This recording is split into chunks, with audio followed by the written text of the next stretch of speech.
Hi, welcome.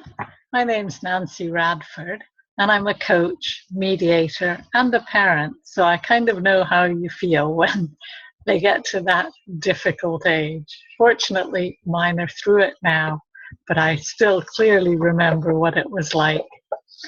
So today, I'm going to talk about what happens when they get to that stage, but it's what happens in our brains as well, so that we learn how important it is to communicate with our kids, and we learn how to help when you get to the stage where it really feels like you're walking on eggshells.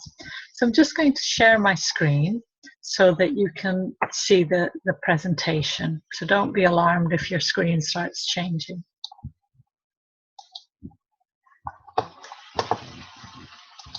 Just turn the slideshow on here. So, you know, when you have a lovely child and then overnight it seems they turn into this morose, changeable, very strange person that you still love, but you don't know that you like them and you don't really know them. And you start finding that talking's just like walking on eggshells. And some parents asked if I would give some tips from my experience as a mediator, and not really from my own kids, because I think I was still learning then. But these are tips that work not just with teens and preteens, but also with grumpy old people and your colleagues. So it's not just to do with teens.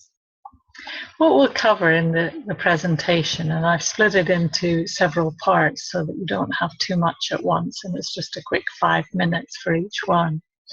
We'll cover the biggest burden of being a parent, which I think you probably already know. We'll cover why it's so important to get parenting right, which again, I think you probably know. And we'll look at why, when we really, really want to get it right and we love our kids, why so often we say or do the wrong thing, and what's behind it. Once you know what's behind it, you'll find it easier to stop doing the wrong thing. And I'll also give you some tips on how to take preventive action and what to do when things get tough or tricky. So I think you all are aware that the biggest burden of being a parent is guilt. I remember as a midwife, and I used to work in special care baby units, so I used to look after, 5 or 6 really ill babies. And I thought, well, I have my own, it'll be a doddle. What I forgot is when you have your own, you're responsible for them. You love them. You have all these emotions coming through you. You want to be the best parent ever, but you're tired. You can't do the things you used to. The kid's just continually demanding. So you feel guilty about being angry with the child. You feel guilty about resenting them. You feel guilty about all sorts of things, and you have this huge sense of guilt. And now you also have this sense of your responsibilities at work. You feel guilty if you don't work. You feel guilty if you're at work and you can't do the things you want to with your kids. So your responsibilities and your relationships are causing a seesaw of guilt, because sometimes you let the kids do something to make them happy, and then everybody says you're spoiling them. So just stop a minute. You don't have to feel guilty. There's one very important thing that I want you to take away from today, and that is you are the best parent your child has right now, right here.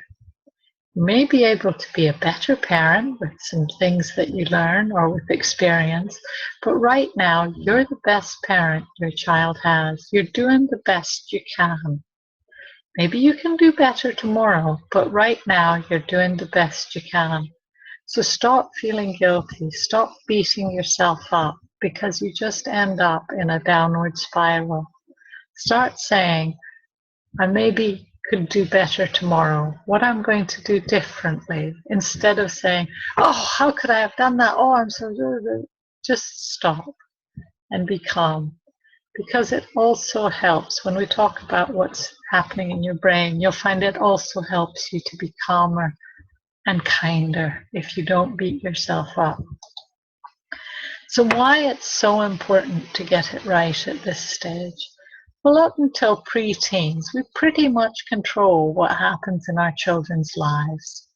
We choose their schools, we choose their friends, because their friends only come with their mothers, so we have quite a bit of control over that.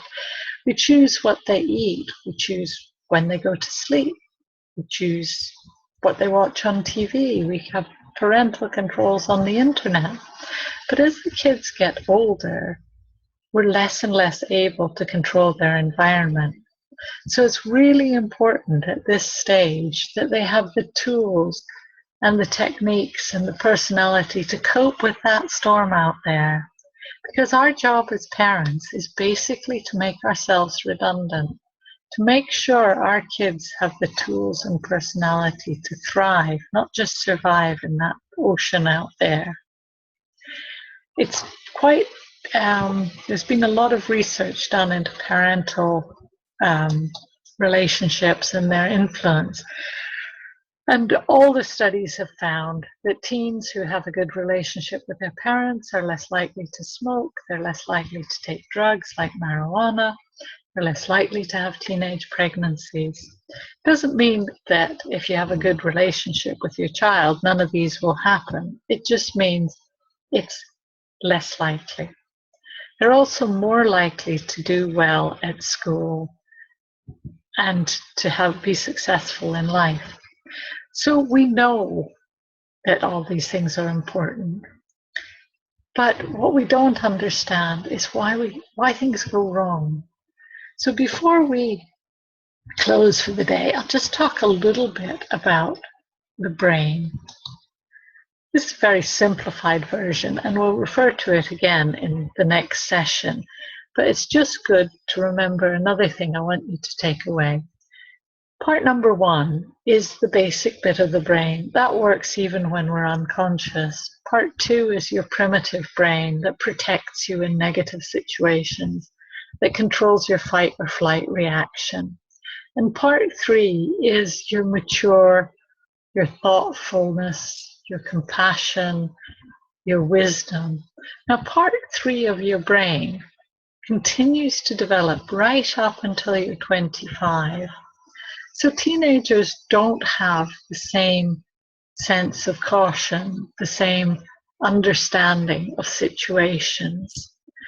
It doesn't mean they're stupid, it just means that there are the cognitive bits of their brain that are still developing.